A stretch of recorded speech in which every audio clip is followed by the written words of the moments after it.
नमस्कार मंडळी, चला तर मग आज होममेड इन्स्टंट असा हायजेनिक टोमॅटो केचप तयार करूया। त्यासाठी मी इथे कुकर घेतलेला आहे। आता कुकरमध्ये स्वच्छ धुवून कोरडी करून घेतलेली व कट करून घेतलेले टोमॅटो कुकरमध्ये टाकून घेऊया। त्यानंतर त्यामध्ये टाकूया अर्धा बारीक चिरलेला कांदा, आलं, लसूण, खडे मसाले, 1 चमचा साखर, चवीनुसार मीठ व टोमॅटो केचप जास्तीत जास्त दिवस टिकण्यासाठी त्यामध्ये आपण 4 चमचे व्हिनेगर टाकूया। आता हे सर्व टाकून झाल्यानंतर कुकरला झाकण लावून एक 5 ते 6 शिट्ट्या करून घेऊया। एक 5 ते 6 शिट्ट्या करून झालेल्या आहेत। आता कुकरवरचे झाकण काढून हे सर्व साहित्य थंड करून घेऊया। सर्व साहित्य थंड करून झाल्यानंतर आता एक मिक्सरचा जार घेऊन त्यामध्ये हे सर्व शिजवलेले टोमॅटो टाकून त्याची पेस्ट तयार करून घेऊया।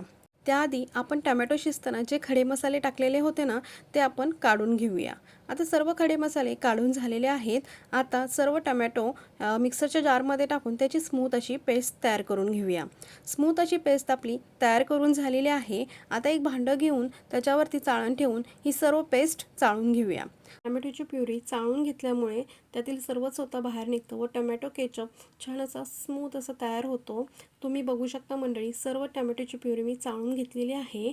आता ही प्युरी आहे ना, मी गॅसवरती ठेवून एक 15 ते 20 मिनिटं मध्यम आचेवर हिला उकळी आणून देणार आहे। त्यामुळे टोमॅटो केचपला छान असा घट्टपणा येतो व टोमॅटो केचप चवीलाही छान लागतो।